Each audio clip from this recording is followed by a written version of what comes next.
Las escenas andaluzas de Solitario. Por Juan Valera. Capítulo primero. But near thou, Fairmount, when Gris was John, she round thy blunt base brighter coir nor ear did delphi, when her priests sang the Pythian hymn with more than mortal fire, behold a train more fitting to inspire the song of love than Andalusia maids, etc. Byron. Childe Harold.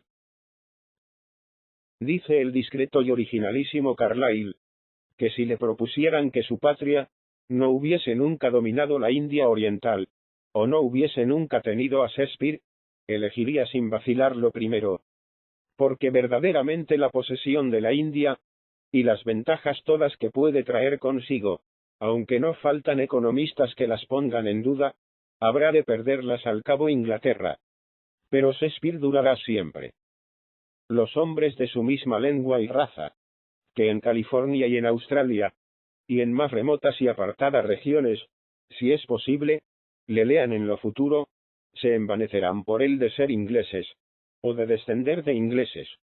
Y, rota la unión política, será Shakespeare símbolo de unión más alta, y lazo de fraternidad entre estos pueblos. De modo que el más firme cimiento de la nacionalidad, y el más seguro indicio de la duración vital, y de la grandeza de una raza, es que no sea muda, y que haya dado dignamente al mundo su pensamiento y su palabra.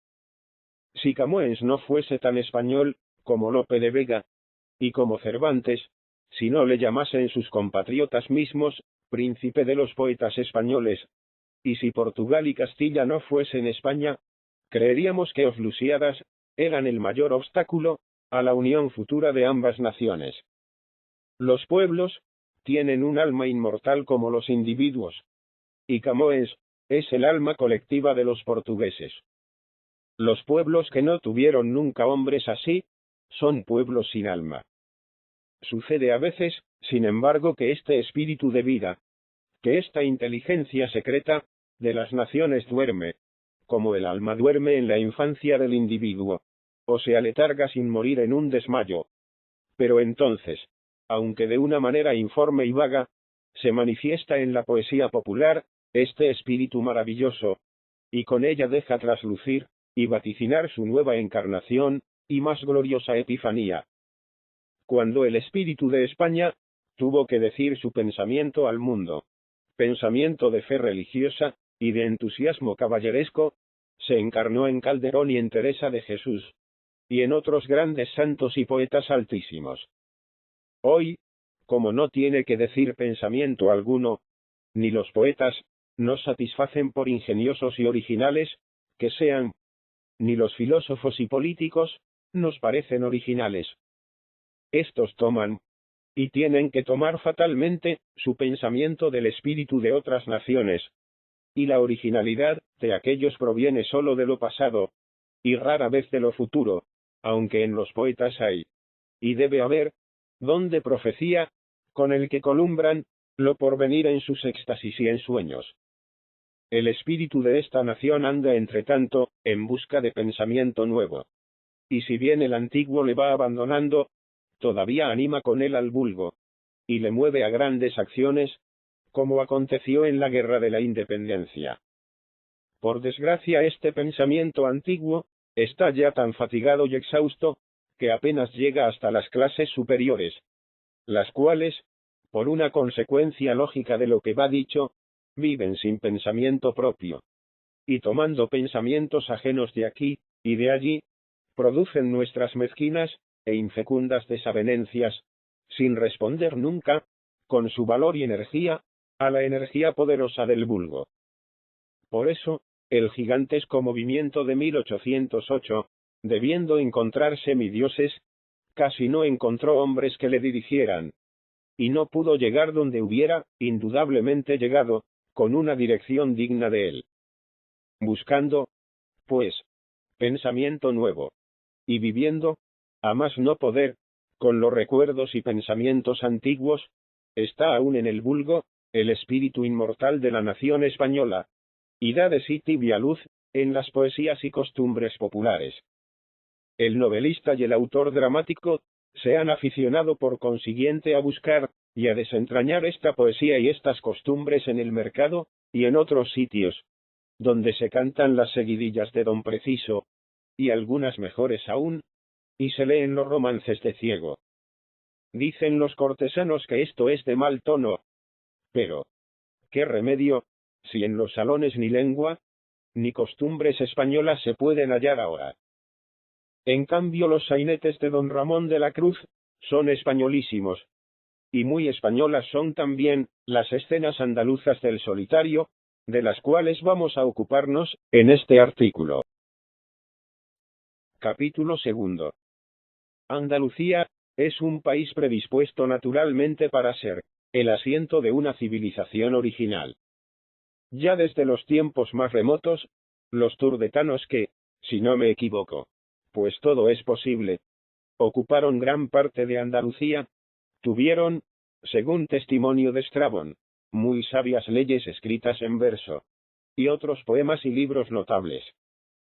Todas las razas que han habitado después en Andalucía, se han alzado, inspiradas por aquellas encantadoras regiones, a mayor altura de civilización, que en otras regiones del mundo, donde antes o después han vivido. Los romanos tuvieron allí a los Sénecas, a Lucano, y a Silio Itálico. Los godos a San Isidoro de Sevilla. Los árabes y los judíos, a una pléyada inmortal de sabios, de poetas, y de artistas, y en la época moderna, los mejores pintores y los líricos más sublimes de España han sido andaluces. Aquel clima de Andalucía, y la benéfica influencia de aquel cielo inspirador, son decididamente los más a propósito, para fecundar el ingenio, y producir la hermosura. Cuán hermosas no son las mujeres de Andalucía. Desde Anacreonte hasta Byron, ¿qué poeta extranjero de buen gusto no las ha celebrado en sus cantos? ¿Acaso esta misma hermosura y bizarría de la mujer andaluza contribuye en gran manera a infundir en el ánimo de los que, por haber nacido en el mismo suelo, tienen la dicha de verlas y tratarlas de continuo, esa ternura y ese entusiasmo que los hace poetas? Aunque bien puede ser asimismo que, encendida y arrebatada la imaginación, y enamorada el alma de los andaluces, pongan y estampen en sus hijas aquella hermosura ideal, con que sueñan perpetuamente. Jagotier ha dicho que no son los artistas ingleses los que han copiado a la naturaleza, en esas damas aristocráticas y elegantes, y en esas hermosas, arrobadas y pudibundas doncellas, que nos pintan en los libros de Kipsaik, sino que estas damas y estas doncellas han llegado a fuerza de ver estos Kipsaik, a ajustar y a amoldar maravillosamente sus formas y fisonomía al capricho, en un principio ideal y fantástico de los dibujantes. Y yo he notado en Roma que las mujeres transteberinas se parecen en extremo a las estatuas y bustos de deidades y de matronas que hay en el Vaticano y el Capitolio, no porque conserven la contextura y semblante de sus antepasadas, que quizás sirvieron de modelo a dichas estatuas, sino porque, de puro mirar y considerar estas obras de arte, han modificado el ser natural que antes tenían, hasta el punto de ponerle en armonioso y perfectísimo acuerdo con la creación del artista.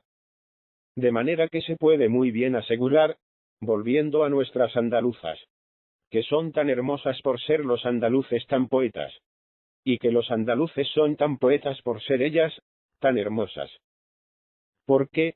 Pues, en una tierra tan poética, algunos de nuestros poetas, verdaderamente egregios, no llegan nunca a ser verdaderamente populares.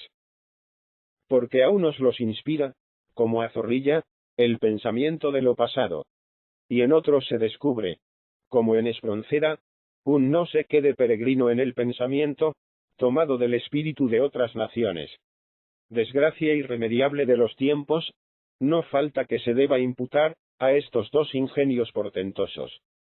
El mismo Quintana mezcla, al entusiasmo de la libertad, y al furor patriótico, contra la dominación francesa, que le hicieron tan grande, las ligeras doctrinas de los filósofos del siglo XVIII, si ya entonces por demás vulgares en Francia, extrañas a la índole y condición de los españoles. a la región andaluza, a esa tierra de la poesía, deben ir los poetas a buscar inspiraciones, y a sorprender en el seno del pueblo, la vida latente del espíritu inmortal, de la patria. El duque de Rivas, en su drama de Don Álvaro, se siente poseído de este espíritu, así en los cuadros populares del Aguaducho, del Mesón de Hornachuelos, y de la portería del convento, como en la parte elevada y trascendental del drama, y hasta en la fatalidad que persigue a Don Álvaro, fatalidad, no griega, sino española, no nacida de la ira, de una divinidad caprichosa, ni del destino, o del acaso, sino consecuencia providencial y lógica, de una primera falta. Todo esto hace del drama de Don Álvaro, un trasunto vivo y elevadísimo de nuestras costumbres, y de nuestro gran ser, y del duque el más español, y acaso el primero, de nuestros poetas contemporáneos. El Solitario ha tenido razón, en ponerse a considerar detenidamente, este raudal de poesía, que nace en su tierra, porque también es andaluz el Solitario, y de subir, o dígase bajar hasta su oculto origen, que es la gente menuda y plebeya de Andalucía. Esta gente es la que ha inventado, o perfeccionado esas danzas alegres del bolero, el ole, el jaleo de Jerez, la tirana, la cachucha y el fandango, que alborotan y regocijan los sentidos y potencias, y por las cuales nos vamos haciendo famosos, a falta de mejor fama en lo presente, allá en los países extranjeros. De Andalucía han venido, como de su centro, los mejores lidiadores de toros, de a pie y de a caballo, que se han conocido, y de que se ha espantado el universo mundo. Y cuán menudamente, y con cuanta copia de recóndita y revesada erudición no nos refiere el Solitario, los altos y bajos, cambios, decadencia, transformaciones y progresos de estos bailes, y tauromaquias. Leyendo al Solitario, se ve pasar por delante de nuestros ojos que la quiera infinita de inmortal y que, comenzando en Antón Boliche, inventor del bolero, llega por ahora hasta la Nena, y la Petra Cámara.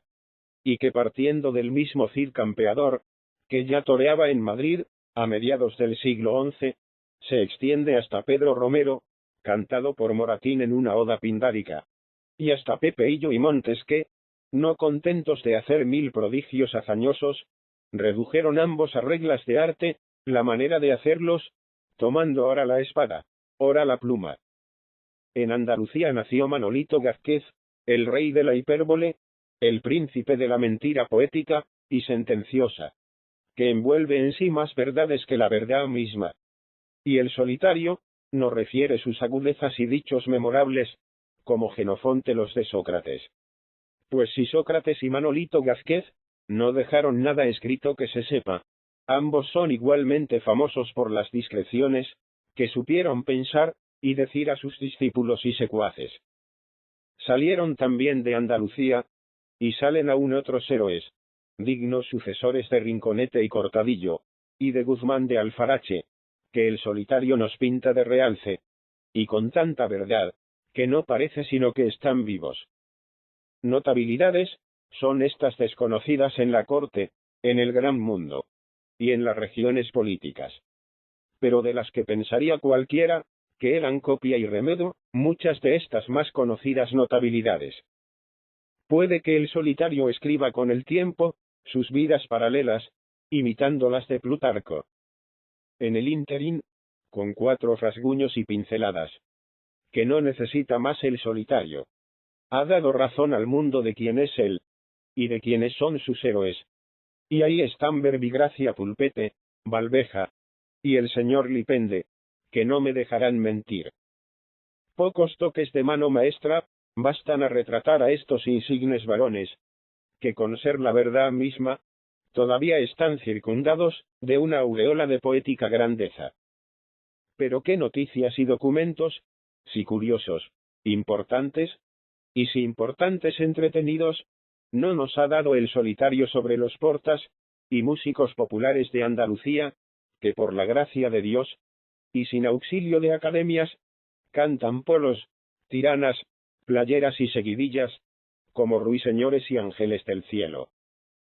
Si algún día llegamos a tener en España grandes compositores, como los de Italia, Alemania y Francia, con estos desconocidos y humildes, han de aprender a inspirarse, sin dejar por eso de dar nueva luz y vida a esa gran música sagrada, que está como muerta, y tiene por sepultura los archivos de nuestras antiguas catedrales. Sin duda que en el siglo XVI, época de nuestras mayores glorias, tuvimos grandes maestros.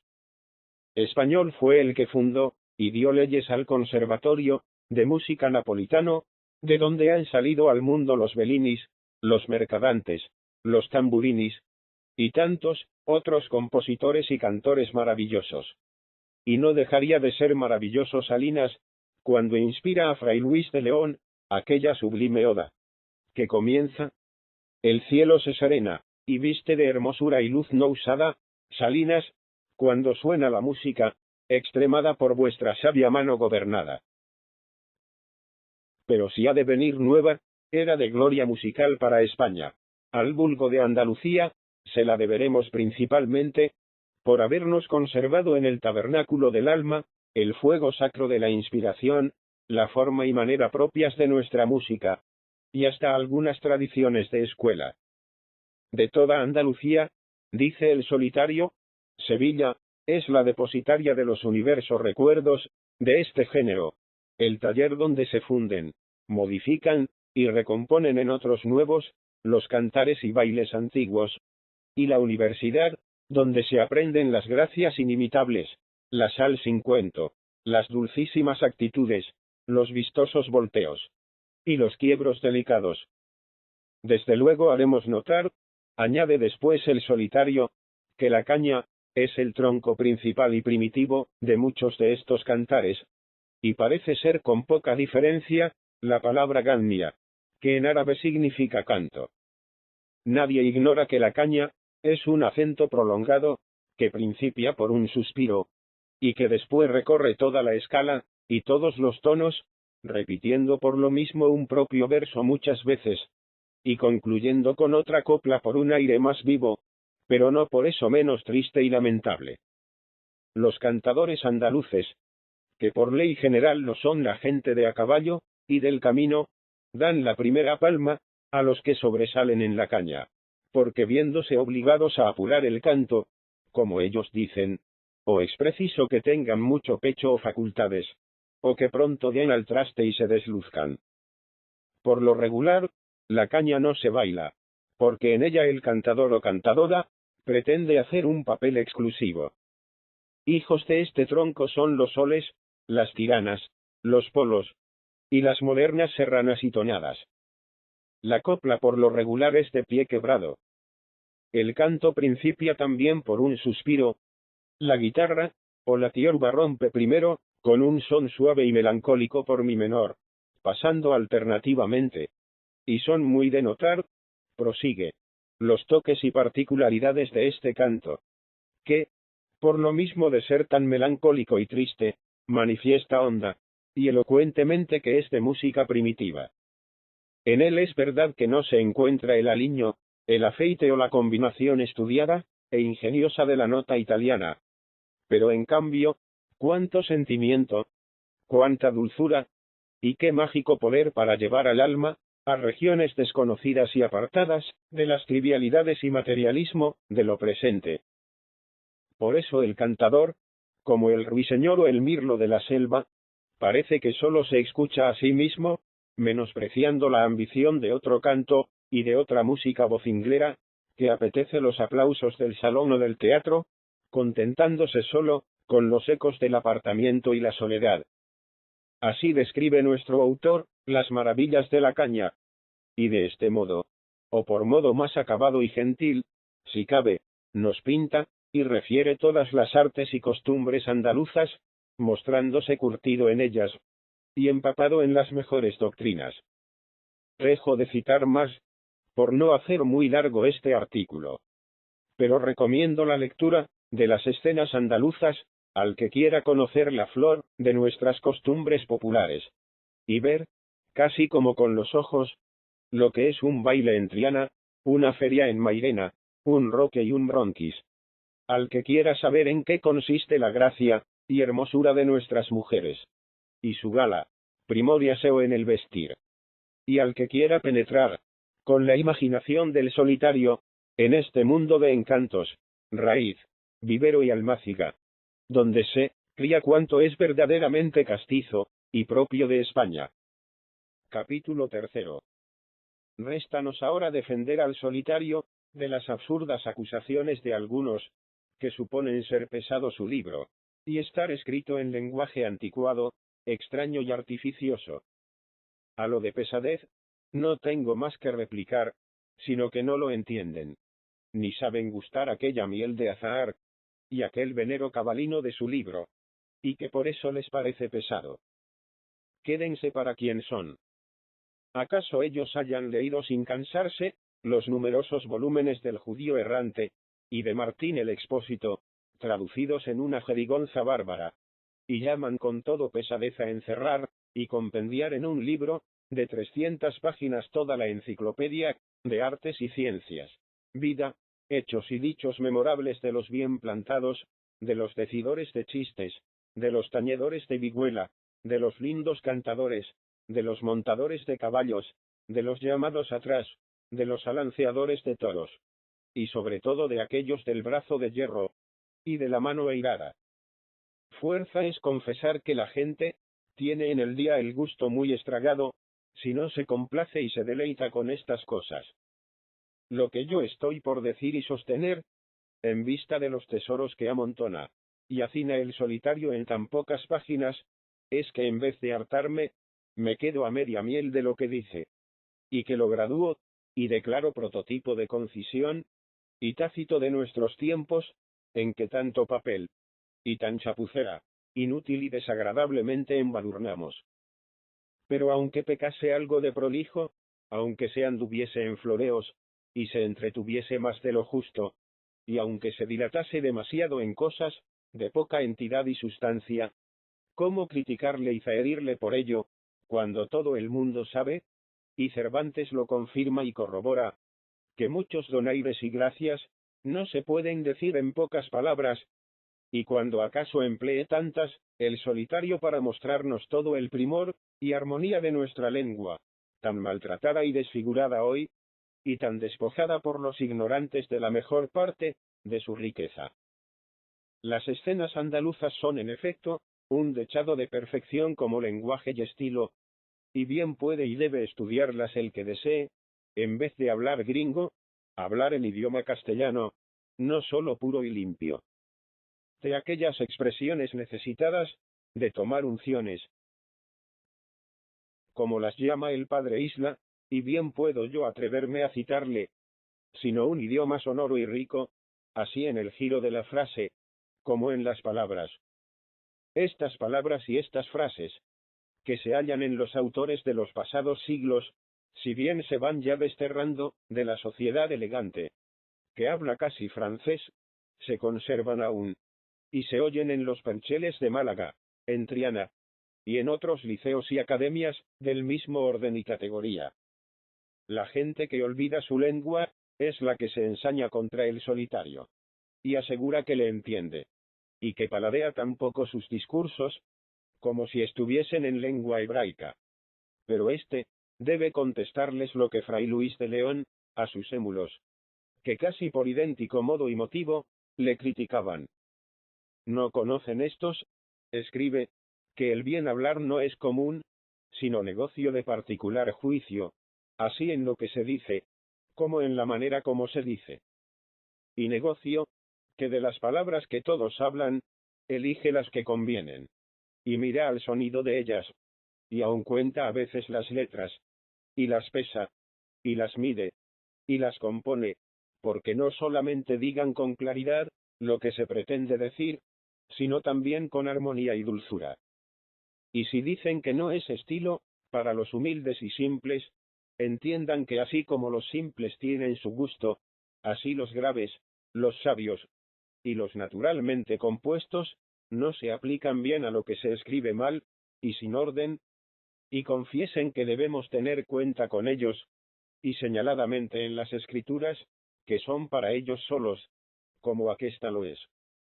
Y si acaso dijeren que es novedad, yo confieso que es nuevo, y camino no usado, por los que escribieron en nuestra lengua, poner en ella número, levantándola del decaimiento ordinario. Esto que entonces decía Fray Luis, porque aún no había prosistas castellanos, puede ahora repetirlo el solitario, porque pronto dejará de haberlos, si siguen las cosas el rumbo que llevan.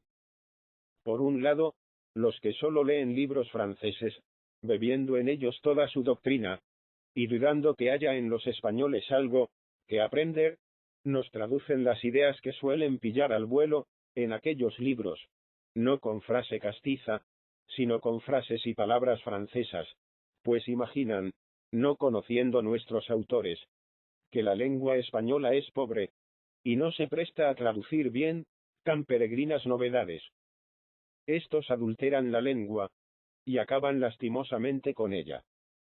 Y por otro lado, los escritores de buen gusto, los de la difícil facilidad, los de la sobriedad discreta y cortesana, la empobrecen, porque ya destierran de sus escritos unas palabras, que les parecen anticuadas, o pedantescas o altisonantes. Y ya proscriben, y anatematizan muchísimas, por viles y plebeyas. Por donde la lengua, viene a quedar reducida en voces y giros, ganando acaso algo en precisión y claridad, si bien perdiendo mucho en riqueza, número y poesía. Cuando suceden estas cosas, es menester escribir consultando a los autores antiguos, y al pueblo, que también conserva la hermosura y abundancia del idioma. De otro modo el idioma se perdería, o degeneraría al menos. Por eso, La Fontaine tomaba las expresiones de Marot y de Rabelais, y Malherbe decía: «J'apprends tout mon français à la place Maubert». El solitario sigue en esto a La Fontaine y a Malherbe, y dice, como Platón, que el pueblo es su maestro de lengua. Curie, admirable escritor y grande hablista, adoptó y preconizó este método en Francia. En Italia, para sacar a la lengua de la indigencia, a que la redujeron los escrúpulos y finuras de Metastasio y otros autores de tocador, han tenido los grandes autores que valerse del mismo método. Si el solitario peca, ya se puede disculpar con estos ejemplos. Las escenas andaluzas son en resolución excelentes, por más que se esfuercen los críticos de salón en probar lo contrario, y los críticos franceses, tan descontentadizos, y tan aficionados a poner defectos, y a hallar detestables nuestras obras, han encomiado y ensalzado esta, como se merece. Don Tomás Rodríguez Rubí, aunque con menor primor de estilo, ha escrito también en el modo andaluz, un volumen de poesías, salpicado de agudezas. Por este orden se han escrito asimismo algunas comedias de costumbres andaluzas, y aunque este género de comedias decae, y con razón, pues se ha abusado de él, creyendo algunos, que todo el toque del habla andaluza consiste, no ya en revestir de imágenes, y de otras calidades peculiares el pensamiento, sino en pronunciar de cierta manera estropajosa, indicando esta pronunciación en la escritura, y disfrazando feamente las palabras. Todavía se puede creer y aun tener por cierto, que la zarzuela, u ópera cómica española, que vuelve a cultivarse con éxito, se debe singularmente a las inspiraciones de Andalucía. Cuentos andaluces son los que aún no se han coleccionado como debieran. Y en verdad que los hay tantos y tan buenos, que bien pudiera formarse con ellos un libro tan divertido y extenso como Las Mil y una Noches, o al menos una colección tan amena y curiosa como la que hicieron los hermanos Grimm de los cuentos alemanes. De esperar es que algún escritor desenfadado e inteligente llene al cabo este vacío, que no es el solo que se nota en nuestra literatura, la cual, por lo mismo que es tan rica, tiene grandes obligaciones que cumplir, y a la cual, por lo mismo que debemos y queremos considerarla como la expresión del pensamiento de un gran pueblo, acaso la juzguemos, en ciertas épocas y ocasiones, de un modo que parezca a algunos harto severo. Dispensen estos la falta, en gracia de la intención recta y sana. Revista Peninsular.